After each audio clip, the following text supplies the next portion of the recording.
It was when curiosity about Gatsby was at its highest, and the lights in his house failed to go on one Saturday night, and, as obscurely as it had begun, his career as Trimalchio was over. Only gradually did I become aware that the automobiles which turned expectantly into his drive stayed for just a minute and then drove sulkily away. Wondering if he were sick, I went over to find out. An unfamiliar butler with a villainous face squinted at me suspiciously from the door. "Is Mr. Gatsby sick?" "Nope." After a pause, he added, "Sir." in a dilatory, grudging way. I hadn't seen him around, and I was rather worried. "Tell him Mr. Carroway came over." "Who?" he demanded rudely. "Carroway." "Carey. All right, I'll tell him." Abruptly, he slammed the door. My Finn informed me that Gatsby had dismissed every servant in his house a week ago and replaced them with half a dozen others, who never went into West Egg Village to be bribed by the tradesmen, but ordered moderate supplies over the telephone. The grocery boy reported that the kitchen looked like a pigsty, and the general opinion in the village was that the new people weren't servants at all. Next day, Gatsby called me on the phone. "Going away?" I inquired. "No, old sport. "I hear you fired all your servants." I wanted somebody who wouldn't gossip. Daisy comes over quite often, in the afternoons." So the whole caravansary had fallen like a card house at the disapproval in her eyes. "There's some people Wolfsheim wanted to do something for. They're all brothers and sisters. They used to run a small hotel." I see. He was calling up at Daisy's request. Would I come to lunch at her house tomorrow? Miss Baker would be there. Half an hour later, Daisy herself telephoned and seemed relieved to find that I was coming. Something was up, and yet I couldn't believe that they would choose this occasion for a scene, especially for the rather harrowing scene that Gatsby had outlined in the garden. The next day was broiling, almost the last, certainly the warmest of the summer. As my train emerged from the tunnel into sunlight, only the hot whistles of the National Biscuit Company broke the simmering hush at noon. The straw seats of the car hovered on the edge of combustion. The woman next to me perspired delicately for a while into her white shirtwaist, and then her newspaper dampened under her fingers, lapsed despairingly into the deep heat with a desolate cry. Her pocketbook slapped to the floor. "Oh my!" she gasped.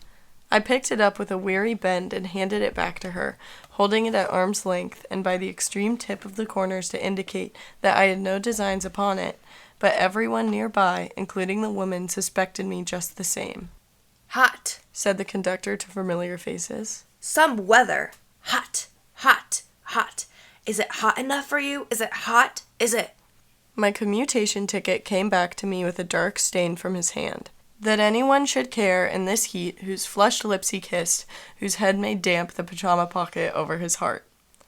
Through the hall of the Buchanan's house flew a faint wind, carrying the sound of the telephone bell out to Gatsby and me as we waited at the door. "The master's body!" roared the butler into the mouthpiece. "I'm sorry, madame, but we can't furnish it. It's far too hot to touch this noon." What he really said was, Yes, I'll see." He set down the receiver and came toward us, glistening slightly to take our stiff straw hats. "Madame expects you in the salon," he cried needlessly, indicating the direction. In this heat, every extra gesture was an affront to the common store of life. The room, shadowed well with awnings, was dark and cool. Daisy and Jordan lay upon an enormous couch, like silver idols, weighing down their own white dresses against the singing breeze of the fans. "We can't move," they said together. Jordan's fingers, powdered white over their tan, rested for a moment in mine. "And Mr. Thomas Buchanan, the athlete?" I inquired. Simultaneously, I heard his voice, gruff, muffled, husky, at the hall telephone. Gatsby stood in the center of the crimson carpet and gazed around with fascinated eyes. Daisy watched him and laughed, her sweet, exciting laugh. A tiny gust of powder rose from her bosom into the air. "The rumor is," whispered Jordan, "that that's Tom's girl on the telephone." We were silent. The voice in the hall rose high with an annoyance. "Very well, then. I won't sell you the car at all. I'm under no obligations to you at all. And as for your bothering me about it at lunchtime, I won't stand that at all." "Holding down the receiver," said Daisy cynically. "No, he's not," I assured her. "It's a bona fide deal. I happen to know about it." Tom flung open the door. blocked out its space for a moment with his thick body, and hurried into the room. Mr. Gatsby! He put out his broad, flat hand with well-concealed dislike. I'm glad to see you, sir. Nick? Make us a cold drink, cried Daisy. As he left the room again, she got up and went over to Gatsby and pulled his face down, kissing him on the mouth. You know I love you, she murmured. You forgot there's a lady present, said Jordan. Daisy looked around doubtfully. You kissed Nick, too. What a low, vulgar girl. I don't care, cried Daisy and began to clog on the brick fireplace. Then she remembered the heat and sat down guiltily on the couch just as a freshly laundered nurse leading a little girl came into the room. Blessed precious, she crooned, holding out her arms. Come to your own mother that loves you. The child, relinquished by the nurse, rushed across the room and rooted shyly into her mother's dress. The blessed precious. Did Mother get powder on your old yellowy hair? Stand up now and say, howdy do. Gatsby and I, in turn, leaned down and took the small, reluctant hand. Afterward, he kept looking at the child with surprise. I don't think he had ever really believed in its existence before. I got dressed before luncheon, said the child, turning eagerly to Daisy. That's because your mother wanted to show you off. Her face bent into the single wrinkle of a small white neck. You dream, you absolute little dream. Yes, admitted the child calmly. Aunt Jordan's got on us a white dress, too. How do you like your mother's friends? Daisy turned her around so that she faced Gatsby. Do you think they're pretty? Where's Daddy? She doesn't look like her father, explained Daisy. She looks like me. She's got my hair and shape of the face. Daisy sat back upon the couch. The nurse took a step forward and held out her hand. Come, Pammy. Goodbye, sweetheart. With a reluctant backward glance, the well-disciplined child held to her nurse's hand and was pulled out the door, just as Tom came back, preceding 4 gin rickeys that clicked full of ice. Gatsby took up his drink. They certainly look cool, he said with visible tension. We drank in long, greedy swallows. I read somewhere that the sun's getting hotter every year, said Tom genially. It seems that pretty soon the Earth's gonna fall into the sun. Or, wait a minute, it's just the opposite. The sun's getting colder every year. Come outside, he suggested to Gatsby. I'd like you to have a look at the place. I went with them out to the veranda. On the green sound, stagnant in the heat, one small snail crawled slowly toward the fresher sea. Gatsby's eyes followed it momentarily. He raised his hand and pointed across the bay. I'm right across from you. So you are. Our eyes lifted over the rose beds and the hot lawn and the weedy refuse of the dog days along shore. Slowly, the white wings of the boat moved against the blue, cool limit of the sky.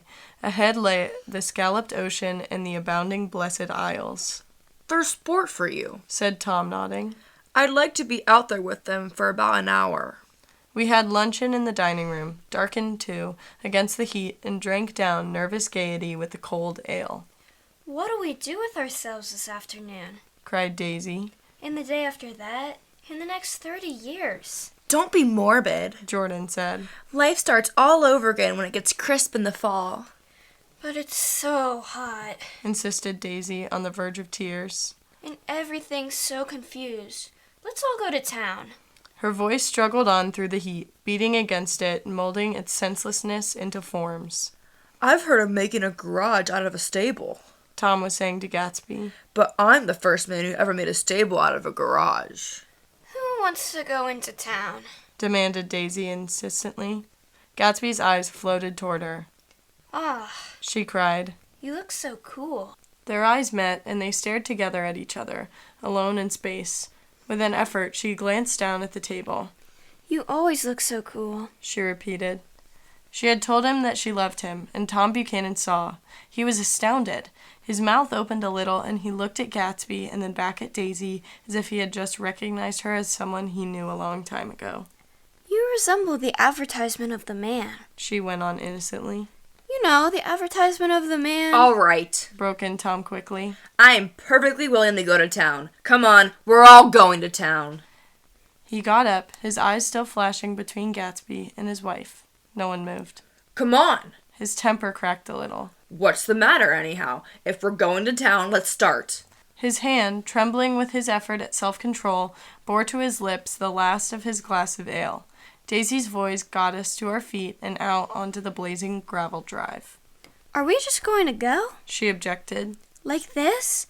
Aren't we going to let anyone smoke a cigarette first? Everybody smoked all through lunch. Oh, let's have fun. She begged him. It's too hot to fuss. He didn't answer. Have it your own way, She said. Come on, Jordan. They went upstairs to get ready while we 3 men stood there shuffling the hot pebbles with our feet. A silver curve of the moon hovered already in the western sky. Gatsby started to speak, changed his mind, but not before Tom wheeled and faced him expectantly. Have you got your stables here? Asked Gatsby with an effort. About a quarter of a mile down the road. Oh. A pause. I don't see the idea of going to town. Broke out Tom savagely. Women get these notions in their heads. Shall we take anything to drink? Called Daisy from an upper window. I'll get some whiskey. Answered Tom. He went inside. Gatsby turned to me rigidly. I can't say anything in his household sport. She's got an indiscreet voice, I remarked. It's full of... I hesitated. Her voice is full of money. He said suddenly. That was it. I never understood before. It was full of money. That was the inexhaustible charm that rose and fell in it, the jingle of it, the cymbal's song of it. High in a white place, the king's daughter, the golden girl. Tom came out of the house wrapping a quart bottle in a towel, followed by Daisy and Jordan wearing small tight hats of metallic cloth and carrying light capes over their arms. Shall we all go in my car? Suggested Gatsby. He felt the hot green leather of the seat. I ought to have it left in the shade. Is it standard shift? Demanded Tom. Yes. Well, you take my coupe and let me drive your car to town. The suggestion was distasteful to Gatsby. I don't think there's much gas. He objected. Plenty of gas. Said Tom boisterously. He looked at the gauge. And if it runs out, I can stop at the drugstore. You can buy anything in a drugstore nowadays. A pause followed this apparently pointless remark. Daisy looked at Tom, frowning, and an indefinable expression, at once definitely unfamiliar and vaguely recognizable, as if I had only heard it described in words, passed over Gatsby's face. Come on, Daisy, Said Tom, pressing her with his hand toward Gatsby's car. I'll take you in the circus wagon. He opened the door, but she moved out from the circle of his arm. You take Nick and Jordan. We'll follow you in the coupe. She walked close to Gatsby, touching his coat with her hand. Jordan and Tom and I got into the front seat of Gatsby's car. Tom pushed the unfamiliar gears tentatively, and we shot off into the oppressive heat, leaving them out of sight behind. Did you see that? Demanded Tom. See what? He looked at me keenly, realizing that Jordan and I must have known all along. You think I'm pretty dumb, don't you? He suggested. Perhaps I am, but I have almost a second sight sometimes that tells me what to do. Maybe you don't believe that, but science... He paused. The immediate contingency overtook him, pulled him back from the edge of the theoretical abyss. I've made a small investigation of this fellow. He continued. I could have gone deeper if I had known. Do you mean you've gotten to a medium? Inquired Jordan humorously. What? Confused, he stared at us as we laughed. A medium? About Gatsby. About Gatsby? No, I haven't. I said I'd been making a small investigation of his past. And you found he was an Oxford man. Said Jordan helpfully. An Oxford man? He was incredulous. Like hell he is. He wears a pink suit. Nevertheless, he's an Oxford man. Oxford, New Mexico. Snorted Tom contemptuously. Or something like that. Listen, Tom, if you're such a snob, why did you invite him to lunch? Demanded Jordan crossly. Daisy invited him. She knew him before we were married. God knows where. We were all irritable now. With the fading ale and aware of it, we drove for a while in silence. Then as Dr. T.J. Eckelberg's faded eyes came into sight down the road, I remembered Gatsby's caution about gasoline. We've got enough to get us to town, Said Tom. but there's a garage right here. Objected Jordan. I don't want to get stalled in this baking heat. Tom threw on both brakes impatiently, and we slid to an abrupt, dusty stop under Wilson's sign. After a moment, the profiteer emerged from the interior of his establishment and gazed hollow-eyed at the car. Let's have some gas, Cried Tom roughly. What do you think we stopped for? To admire the view? I'm sick. said Wilson without moving. Been sick all day. What's the matter? I'm all run down. Well, shall I help myself? Tom demanded. You sounded well enough on the phone. With an effort, Wilson left the shade in support of the doorway and, breathing hard, unscrewed the cap of the tank. In the sunlight, his face was green. I didn't mean to interrupt your lunch, He said. but I need money pretty bad, and I was wondering what you were going to do with your old car. How'd you like this one? Inquired Tom. I bought it last week. It's a nice yellow one. Said Wilson as he strained at the handle. Like to buy it? A big chance. Wilson smiled faintly. No, but I could make some money on the other.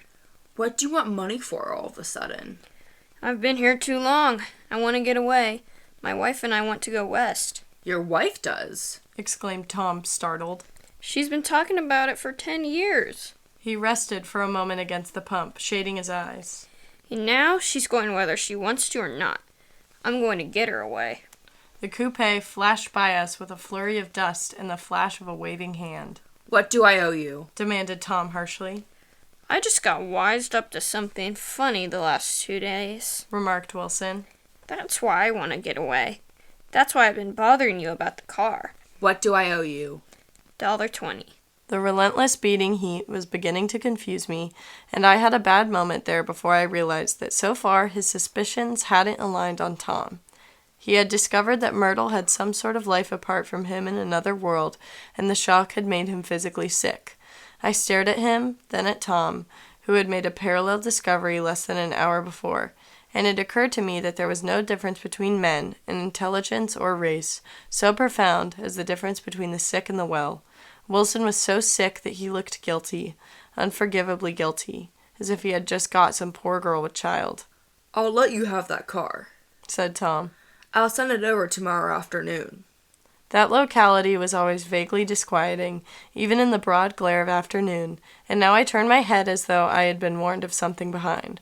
Over the ash heaps, the giant eyes of Dr. T.J. Eckelberg kept their vigil, but I perceived, after a moment, that other eyes were regarding us with peculiar intensity from less than 20 feet away.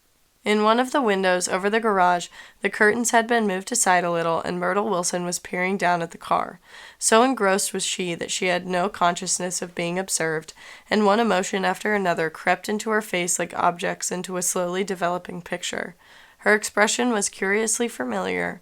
It was an expression I had often seen on women's faces, but on Myrtle Wilson's face it seemed purposeless and inexplicable until I realized that her eyes, wide with jealous terror, were fixed not on Tom, but on Jordan Baker, whom she took to be his wife.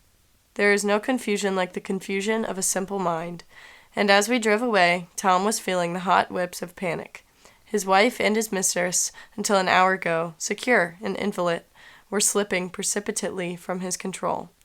Instinct made him step on the accelerator with the double purpose of overtaking Daisy and leaving Wilson behind, and we sped along toward Astoria at 50 miles an hour until among the spidery girders of the elevated we came in sight of the easy-going blue coupe. Those big movies around 50th Street are cool, Suggested Jordan. I love New York on summer afternoons when everyone's away. There's something very sensuous about it. Overripe, as if all sorts of funny fruits were going to fall into your hands. The word sensuous had the effect of further disquieting Tom, but before he could invent a protest, the coupe came to a stop and Daisy signaled us to draw up alongside. Where are we going? She cried.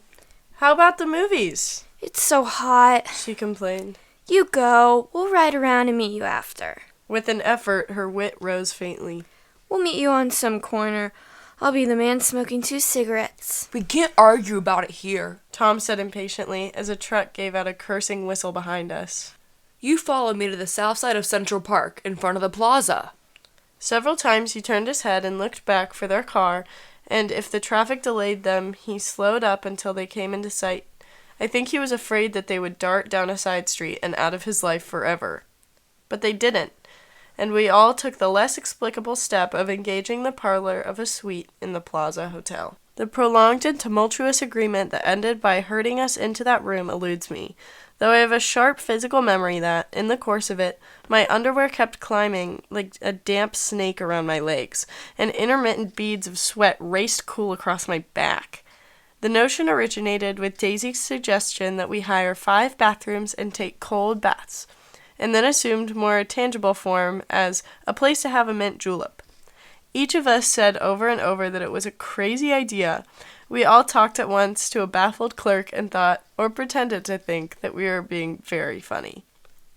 The room was large and stifling, and, though it was already 4 o'clock, opening the windows admitted only a gust of hot shrubbery from the park. Daisy went to the mirror and stood with her back to us, fixing her hair. It's a swell suite, whispered Jordan respectfully, and everyone laughed. Open another window, commanded Daisy without turning around. There aren't any more. Well, we'd better telephone for an ex. The thing to do is to forget about the heat, said Tom impatiently. You make it 10 times worse by crying about it. He unrolled the bottle of whiskey from the towel and put it on the table. Why not let her alone, old sport? Remarked Gatsby. You're the one that wanted to come to town. There was a moment of silence. The telephone book slipped from its nail and splashed to the floor, whereupon Jordan whispered, Excuse me. But this time no one laughed. I'll pick it up, I offered. I've got it. Gatsby examined the parted string, muttered, in an interested way, and tossed the book on a chair. That's a great expression of yours, isn't it? Said Tom sharply. What is? All this old sport business. Where'd you pick that up? Now see here, Tom, said Daisy, turning around from the mirror. If you're going to make personal remarks, I wouldn't stay here a minute. Call up and order some ice for the mint julep. As Tom took up the receiver, the compressed heat exploded into sound, and we were listening to the portentous chords of Mendelssohn's Wedding March from the ballroom below. Imagine marrying anybody in this heat, cried Jordan dismally. Still, I was married in the middle of June. Daisy remembered. Louisville in June. Somebody fainted. Who was it fainted, Tom? Biloxi, he answered shortly. A man named Biloxi. Biloxi. And he made boxes. That's a fact. And he was from Biloxi, Tennessee. They carried him into my house, appended Jordan, because he lived just 2 doors from the church, and he stayed 3 weeks until Daddy told him he had to get out. The day after he left, Daddy died. After a moment, she added, as if she might have sounded irreverent, There wasn't any connection. I used to know a Bill Biloxi from Memphis, I remarked. That was his cousin. I knew his whole family history before he left. He gave me an aluminum putter that I use today. The music had died down as the ceremony began, and now a long cheer floated in at the window, followed by intermittent cries of "Yee-haw!" and finally by a burst of jazz. The dancing began. We're getting old, said Daisy. If we were young, we'd rise and dance. Remember Biloxi. Jordan warned her. Where'd you know him, Tom? Biloxi? He concentrated with an effort. I didn't know him. He was a friend of Daisy's. He was not. She denied. I'd never seen him before. He came down in the private car. Well, he said he knew you. He said he was raised in Louisville. Asa Bird brought him around at the last minute and asked if he had room for him. Jordan smiled. He was probably bumming his way home. He told me he was president of your class at Yale. Tom and I looked at each other blankly. Biloxi? First place, we didn't have any president. Gatsby's foot beat a short, restless tattoo, and Tom eyed him suddenly. By the way, Mr. Gatsby, I understand you're an Oxford man. Not exactly. Oh, yes. I understand you went to Oxford. Yes, I went there. A pause. Then Tom's voice, incredulous and insulting. You must have gone there about the time Biloxi went to New Haven. Another pause. A waiter knocked and came in with crushed mint and ice, but the silence was unbroken by his "thank you" and the soft closing of the door. His tremendous detail was to be cleared up at last. I told you I went there. Said Gatsby. I heard you, but I'd like to know when. It was in 1919. I only stayed 5 months. That's why I can't really call myself an Oxford man. Tom glanced around to see if we mirrored his unbelief, but we were all looking at Gatsby. It was an opportunity they gave to some of the officers after the armistice. He continued. We could go to any of the universities in England or France. I wanted to get up and slap him on the back. I had one of those renewals of complete faith in him and I'd experienced before. Daisy rose, smiling faintly, and went to the table. Open the whiskey, Tom, She ordered. and I'll make you a mint julep. Then you won't seem so stupid to yourself. Look at the mint. Wait a minute. Snapped Tom. I want to ask Mr. Gatsby one more question. Go on. Gatsby said politely. What kind of a row are you trying to cause in my house anyhow? They were out in the open at last, and Gatsby was content. He isn't causing a row. Daisy looked desperately from one to the other. You're causing a row. Please have a little self-control. Self-control. Repeated Tom incredulously. I suppose the latest thing is to sit back and let Mr. Nobody from nowhere make love to your wife. Well, if that's the idea, you can count me out. Nowadays, people begin by sneering at family life and family institutions, and next they'll throw everything overboard and have intermarriage between black and white. Flushed with his impassioned gibberish, he saw himself standing alone on the last barrier of civilization. We're all white here, Murmured Jordan. I know I'm not very popular. I don't give big parties. I suppose you got to make your house into a pigsty in order to have any friends in the modern world. Angry as I was, as we all were, I was tempted to laugh whenever he opened his mouth. The transition from libertine to prig was so complete. I've got something to tell you, old sport, Began Gatsby, but Daisy guessed at his intention. Please don't. She interrupted helplessly. Please, let's all go home. Why don't we all go home? That's a good idea. I got up. Come on, Tom. Nobody wants a drink? I want to know what Mr. Gatsby has to tell me. Your wife doesn't love you. Said Gatsby. She's never loved you. She loves me. You must be crazy! Exclaimed Tom automatically. Gatsby sprang to his feet, vivid with excitement. She never loved you. Do you hear? He cried. She only married you because I was poor and she was tired of waiting for me. It was a terrible mistake, but in her heart she never loved anyone except me. At this point, Jordan and I tried to go, but Tom and Gatsby insisted with competitive firmness that we remain, as though neither of them had anything to conceal, and it would be a privilege to partake vicariously of their emotions. Sit down, Daisy. Tom's voice groped unsuccessfully for a paternal note. What's been going on? I want to hear all about it. I told you what's been going on. Said Gatsby. Going on for 5 years, and you didn't know. Tom turned to Daisy sharply. You've been seeing this fellow for 5 years? Not seen. Said Gatsby. No, we couldn't meet.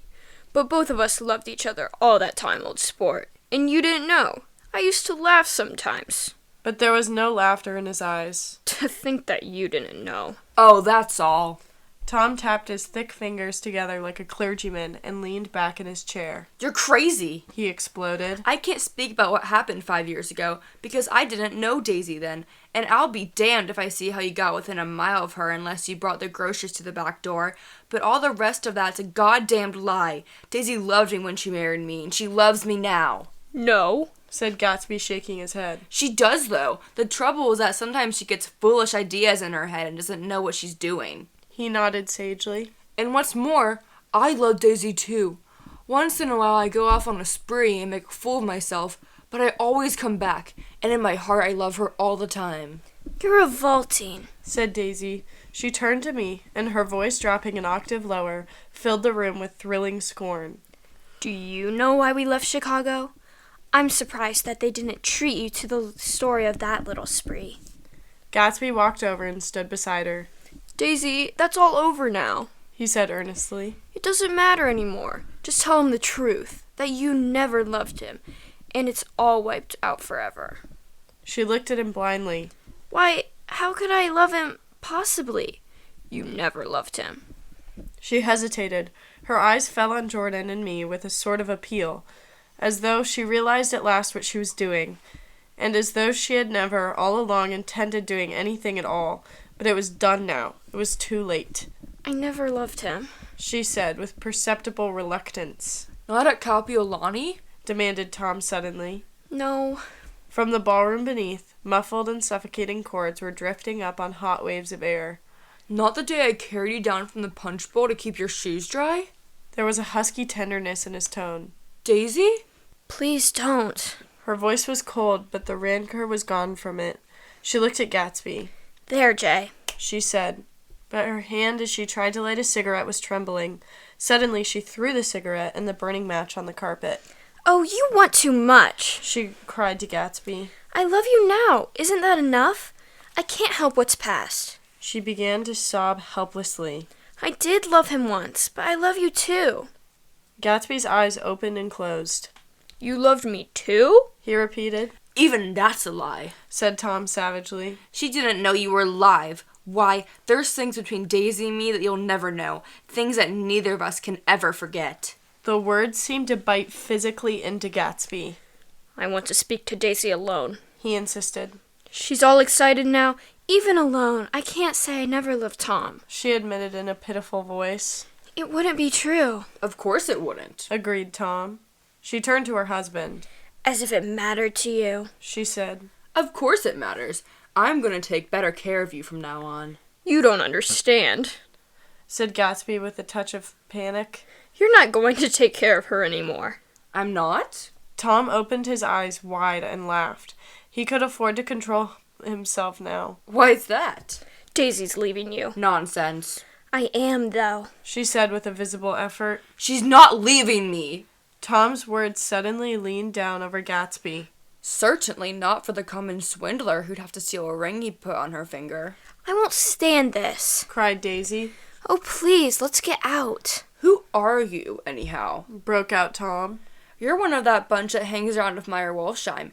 That much I happen to know. I've made a little investigation into your affairs, and I'll carry it further tomorrow. You can suit yourself about that, old sport. Said Gatsby steadily. I found out what your drugstores were. He turned to us and spoke rapidly. He and this Wolfsheim brought up a whole lot of side street drugstores here and in Chicago and sold grain alcohol over the counter. That's one of his little stunts. I picked him for a bootlegger the first time I saw him, and I wasn't far wrong. What about it? Said Gatsby politely. I guess your friend Walter Chase wasn't too proud to come in on it. And you left him in the lurch, didn't you? You let him go to jail for a month over in New Jersey. God, you ought to hear Walter on the subject of you. He came to us dead broke. He was very glad to pick up some money, old sport. Don't you call me old sport. Cried Tom. Gatsby said nothing. Walter could have you up on the betting laws too, but Wolfsheim scared him into shutting his mouth. The unfamiliar yet recognizable look was back again in Gatsby's face.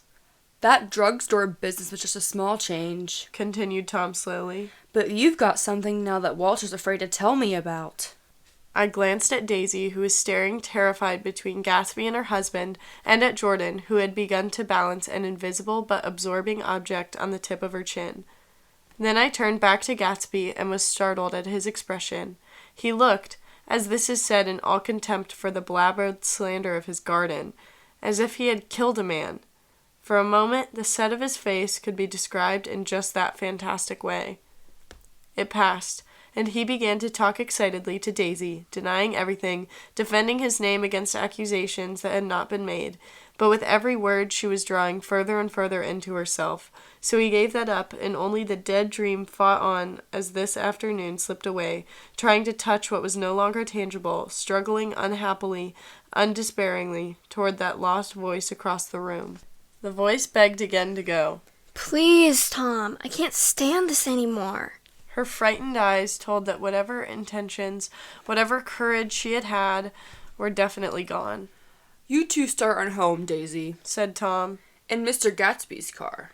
She looked at Tom, alarmed now, but he insisted with monogamous scorn. Go on. He won't annoy you. I think he realizes that his presumptuous little flirtation is over.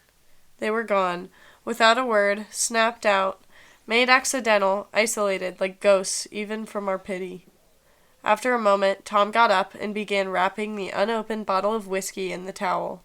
Want any of the stuff? Jordan? Nick? I didn't answer. Nick? He asked again. What? Want any? No. I just remembered that today's my birthday. I was 30. Before me stretched the pretentious, menacing road of a new decade. It was 7 o'clock when we got into the coupe with him and started for Long Island. Tom talked incessantly, exulting and laughing, but his voice was as remote from Jordan and me as the foreign clamor on the sidewalk or the tumult of the elevated overhead. Human sympathy has its limits, and we were content to let all their tragic arguments fade with the city lights behind. 30. The promise of a decade of loneliness, a thinning list of single men to know, a thinning briefcase of enthusiasm, thinning hair. But there was a Jordan beside me who, unlike Daisy, was too wise ever to carry well-forgotten dreams from age to age. As we passed over the dark bridge, her wan face fell lazily against my coat's shoulder, and the formidable stroke of 30 died away with the reassuring pressure of her hand. So we drove on toward death through the cooling twilight. The young Greek, Michaelis, who ran the coffee joint beside the ash heaps, was the principal witness at the inquest. He had slept through the heat until after 5, when he strolled over to the garage and found George Wilson sick in his office. Really sick.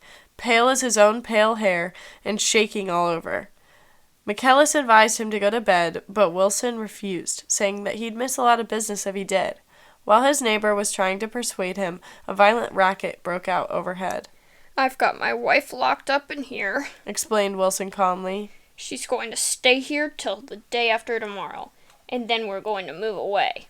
Michaelis was astonished. They had been neighbors for 4 years, and Wilson had never seemed faintly capable of such a statement. Generally, he was one of these worn-out men. When he wasn't working, he sat on a chair in the doorway and stared at the people and the cars that passed along the road. When anyone spoke to him, he invariably laughed in an agreeable, colorless way. So naturally, Michaelis tried to find out what had happened, but Wilson wouldn't say a word. Instead, he began to throw curious, suspicious glances at his visitor and ask him what he'd been doing at certain times on certain days. Just as the latter was getting uneasy, some workmen came past the door bound for his restaurant, and Michaelis took the opportunity to get away, intending to come back later.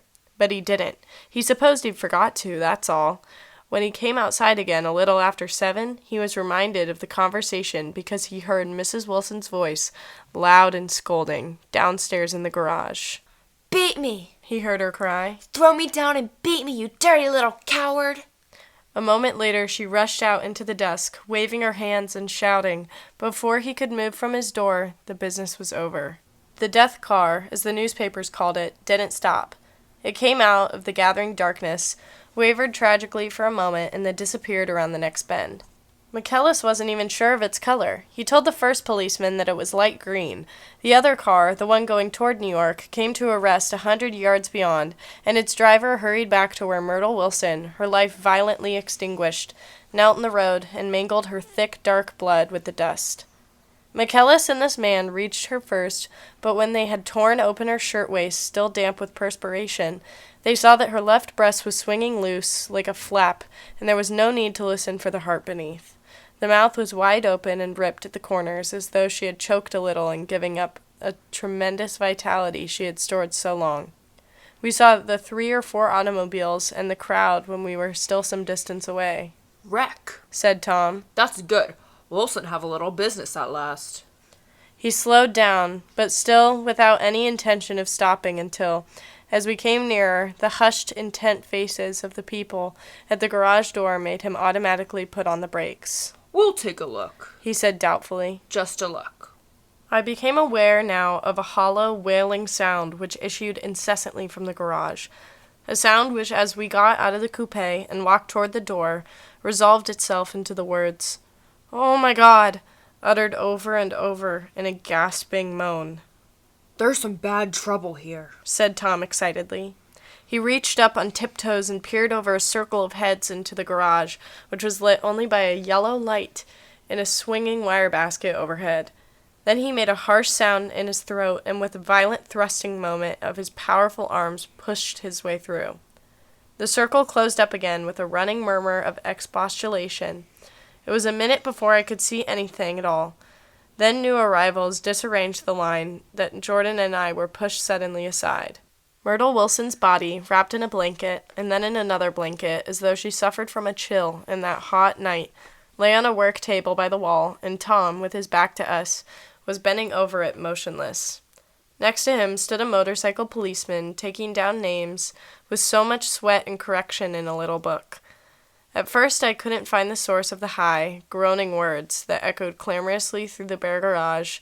Then I saw Wilson standing on the raised threshold of his office, swaying back and forth and holding to the doorposts with both hands. Some man was talking to him in a low voice and attempting from time to time to lay a hand on his shoulder, but Wilson neither heard nor saw. His eyes would drop slowly from the swinging light to the laden table by the wall, and then jerk back to the light again, and he gave out incessantly his high, horrible call. Oh my God.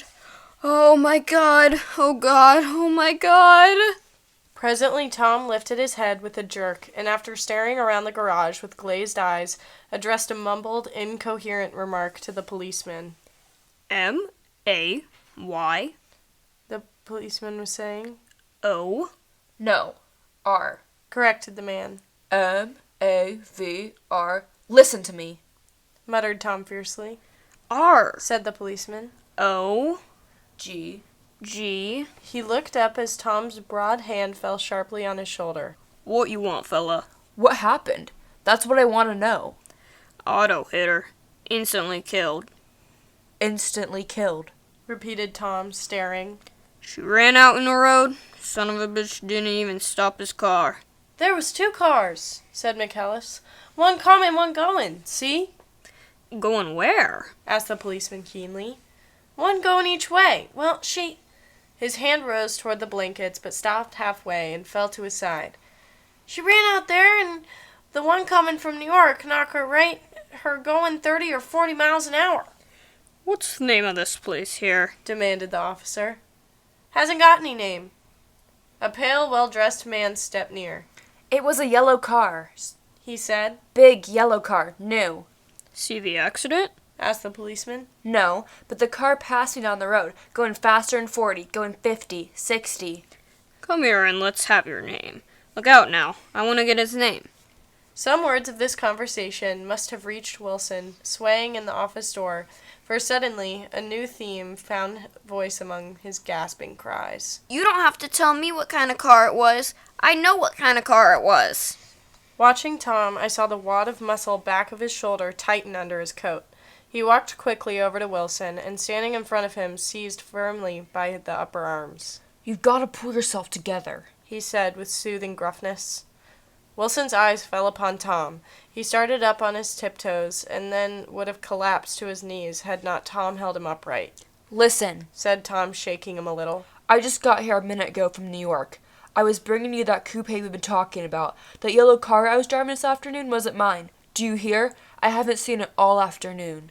Only the man and I were near enough to hear what he said, but the policeman caught something in the tone and looked over with truculent eyes. What's all that? He demanded. I'm a friend of his. Tom turned his head but kept his hands firm on Wilson's body. He says he knows the car that did it. It was a yellow car. Some dim impulse moved the policeman to look suspiciously at Tom. And what color's your car? It's a blue car, a coupe. We've come straight from New York, I said. Someone who had been driving a little behind us confirmed this, and the policeman turned away. Now, if you'll let me have that name again, correct? Picking up Wilson like a doll, Tom carried him into the office, set him down in a chair, and came back. If someone would come here and sit with him, he snapped authoritatively. He watched while the 2 men standing closest glanced at each other and went unwillingly into the room. Then Tom shut the door on them and came down the single step. His eyes avoiding the table, as he passed close to me, he whispered, Let's get out. Self-consciously, with his authoritative arms breaking the way, we pushed through the still gathering crowd, passing a hurried doctor, case in hand, who had been sent for in a wild hope half an hour ago. Tom drove slowly until we were beyond the bend, then his foot came down hard, and the coupe raced along through the night. In a little while, I heard a low, husky sob and saw the tears were overflowing down his face. That goddamn coward, he whimpered. He didn't even stop the car. The Buchanan's house floated suddenly toward us, through the dark rustling trees. Tom stepped beside the porch and looked up at the second floor, where 2 windows bloomed with light among the vines. Daisy's home, he said. As we got out of the car, he glanced at me and frowned slightly. I ought to have dropped you in West Egg, Nick. There's nothing we can do tonight. A change had come over him, and he spoke gravely and with decision. As we walked across the moonlight gravel to the porch, he disposed of the situation in a few brisk phrases. I'll telephone for a taxi to take you home. And while you're waiting, you and Jordan better go in the kitchen and have them get you some supper, if you want any. He opened the door. Come in. No thanks, but I'd be glad if you'd order me a taxi. I'll wait outside. Jordan put her hand on my arm. Won't you come in, Nick? No thanks. I was feeling a little sick and I wanted to be alone, but Jordan lingered for a moment more.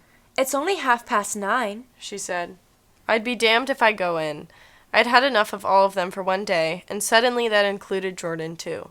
She must have seen something of this in my expression, for she turned abruptly away and ran up the porch steps into the house. I sat down for a few minutes with my head in my hands until I heard the phone taken up inside and the butler's voice calling a taxi. Then I walked slowly down the drive away from the house, intending to wait by the gate. I hadn't gone 20 yards when I heard my name, and Gatsby stepped from between two bushes into the path. I must have felt pretty weird by that time because I could think of nothing except the lumosity of his pink suit under the moon. "What are you doing?" I inquired. Just standing here, old sport. Somehow that seemed a despicable occupation. For all I knew, he was going to rob the house in a moment. I wouldn't have been surprised to see sinister faces, the faces of Wolfsheim's people behind him in the dark shrubbery. Did you see any trouble on the road? He asked after a minute. Yes. He hesitated. Was she killed? Yes. I thought so. I told Daisy I thought so. It's better that the shock should all come at once. She stood it pretty well. He spoke as if Daisy's reaction was the only thing that mattered. I got to West Egg by a side road, He went on. and left the car in my garage. I don't think anybody saw us, but of course I can't be sure. I disliked him so much by this time that I didn't find it necessary to tell him he was wrong. Who was the woman? He inquired. Her name was Wilson. Her husband owns the garage. How the devil did it happen? Well, I tried to swing the wheel. He broke off, and suddenly I guessed the truth. Was Daisy driving? Yes, He said after a moment. but of course I'll say I was. You see, when we left New York, she was very nervous, and she thought it would steady her to drive. And this woman rushed out at us just as we were passing a car coming the other way. It all happened in a minute, but it seemed to me that she wanted to speak to us, thought we were somebody she knew.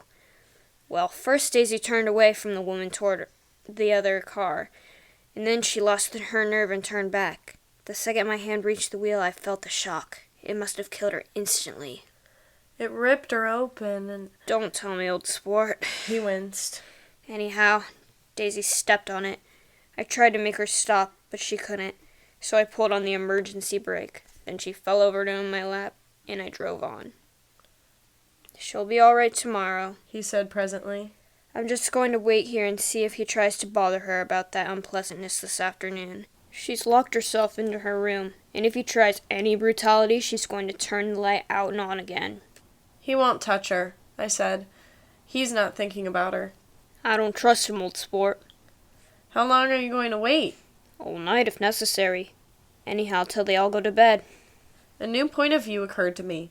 Suppose Tom found out that Daisy had been driving. He might think he saw a connection in it. He might think anything. I looked at the house. There were 2 or 3 bright windows downstairs, and the pink glow from Daisy's room on the second floor. You wait here, I said. I'll see if there's any sign of a commotion. I walked back along the border of the lawn, traversed the gravel softly, and tiptoed up the veranda steps.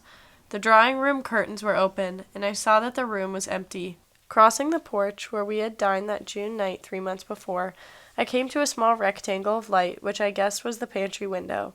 The blind was drawn, but I found a rift at the sill. Daisy and Tom were sitting opposite each other at the kitchen table with a plate of cold fried chicken between them and 2 bottles of ale.